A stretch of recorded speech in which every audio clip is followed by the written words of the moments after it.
Lajmet e bujshme është ajo përpojten Mimoza Ahmeti, e cila u dënua nga gjykata e Tiranës për ndërtim pa leje.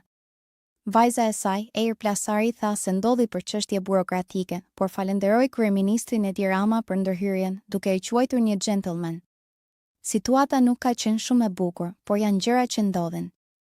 Për çështje burokratike jemi gjendur në një situatë jo të bukur. E falenderoj Ramën për reagimin, është treguar një gentleman, tha Plasari.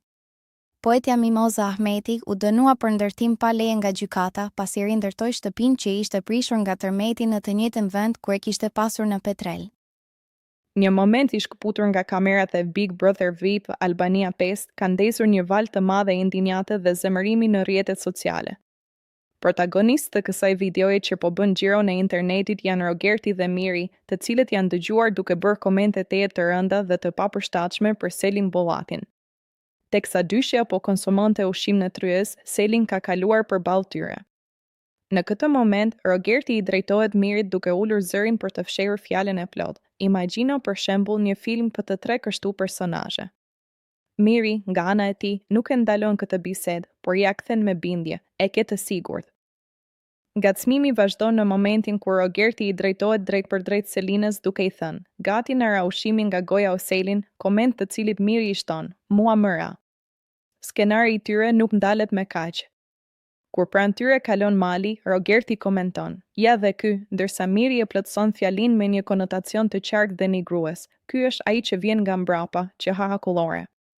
Ndon se audioja në momentin kur përmendet lloji i filmit ulet qëllimisht nga vetë banori, konteksti i fjalive dhe zhvillimi i bisedës e bëjnë më se të qartë në kuptimin e tyre, duke aluduar hapur për skenar pornografik. Lexo edhe kur s'kam dashte, madje as burrin ja pse e mora, që rëndit parashivi Simaku zbulon detajet intime. Kjo bisedë, e cila te i kalon çdo kufi të etikës, respektit dhe privatësisë, nuk është pritur as pak mirë nga publiku. Rrjetet sociale janë përmbytur nga komente negative që e dënojnë këtë gjuhë seksiste dhe vulgare. Ndjekësit kanë shpërthyer në kritika ndaj dy banorëve, duke u kujtuar atyre statusin familjar dhe duke theksuar se është e turpshme që burra në moshë, e për më tepër baballar, të flasin në këtë formë për një vajzë 23 vjeçare. Në qindra komente të lëna në videot e shpërndara, fansat e programit kanë etiketuar drejt për drejt produksionin, moderatorin Ledion Liço dhe opinionistët Arber Hajdari dhe Monika Kryemadhi. Si do ndjeshit po të dëgjonit dy burra, prindër, të shpreheshin për vajzën tuaj kështu, shkruan një ndjekës. Mirë ato gra, çfarë do mendojnë produksioni nëse nuk merr masa rigoroze, kjo dënohet me kod penal, shton një tjetër. Kjo vajzë u ul, u përbal, u denigrua imagjino ku ka shkuar imagjinata e këtyre dy burrave. Manka, mos ta lexoj këtë letër tjetër kush veç teje, jo se sekrete, por ende nuk jam e fortë plotësisht për t'i mundur këto që po të them. Tirana është fare e zakon. Me ngushtësinë e shtëpive të ulta, me udhët e lodhura të dimrit, me një 15 katësh në qendër ngritur si utopia ime, me roje të përforcuara në udhëkryqe ambasadash, me polici çukapik qershori të zbejur. Diç para ndjej, manka. Kur shteti nuk ka qenë kaq përballë njeriut, kur tradhtia e burrave nuk ka qenë më në modë, kur gjumë më të rënë nuk kanë fjetur netet dhe gratë më të humbura, më të zbrazura. Po të them e dashur, rreziku po mëfton duke qeshur me gojën pa dhëm të një dashurie kafshuese me çarje në karakter, që është një pjesë e çarjes shoqërore. Po më ofrohen detyra, miqe të njohur të shumë, të gjithë të lartë nga emrat, por të ulem nga tensioni i jetës, përpiqen të më ngrenë duke u kapur pas meje, po më rrëzojnë ende pa u ngritur. E dashur, dëgjom pa shqetësim, unë do t'i gri, po të them, si në makinën e mishit në vargjet e mia.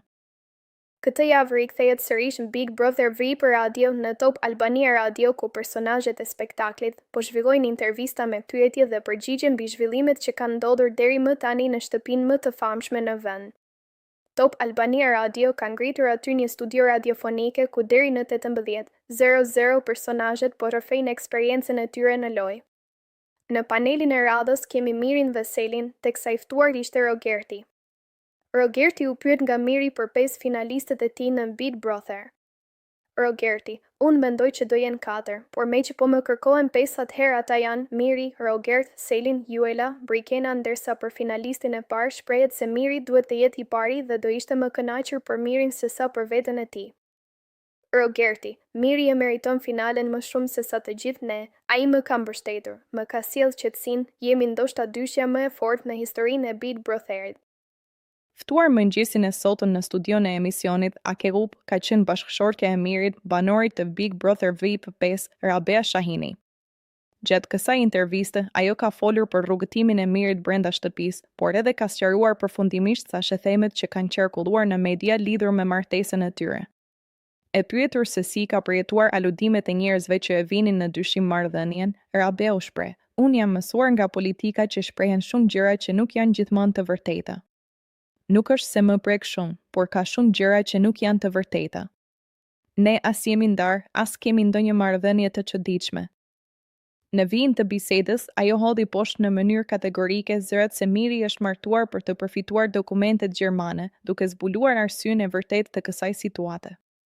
Madje për të sqaruar atë që është thënë sikur Miri është martuar me mua për letra, Miri akoma nuk i ka marrë letrat. E ka pasur mundësinë për të marrë në shtetësinë gjermane, por nuk e ka bërë sepse e do shumë atë veun. Miri ka një karrierë këtu dhe kjo karrierë nuk vazhdon nëse nuk është këtu, sqaroi ajo. Për shkak se ajo vetë nuk mund të lërë punën në parlamentin gjerman, bashkëjetesa e përhershme në një shtet ka qenë një sfidë. Edhe për ne ishte vendim i vështirë. Nuk do jetë gjithmonë kështu, por për momentin. Nuk është e lehtë për ne. Është sakrificë për ne, veçanërisht për Mirin, se ai e do shumë vajzën e tij. Nuk është e thjeshtë të mos jesh gjithë kohën me të, pranoi Rabea. Duke u ndalur pikërisht të lidhja e veçantë mes babë dhe bi, ajo zbuloi se të dy kanë një ngjashmëri të jashtëzakonshme në karakter dhe ndajnë plot rituale të përbashkëta. Ata vdesin të bëjnë shopping, shojnë nëpër dyqane, luajnë Nintendo, rrinë shtrirë në koltuk në të njëjtin pozicion, madje edhe flen njësoj, tregoi ajo me buzëqeshje. Për ta ilustruar këtë lidhje të ngushtë, ajo ndau një moment mjaft të lezetshëm. Një ditë e çova televizorin të BB-vë dhe Miri ishte në gjumë akoma, shkova tek dhoma e gjumit dhe pash edhe vajza po flinte po në të njëjtin pozicion.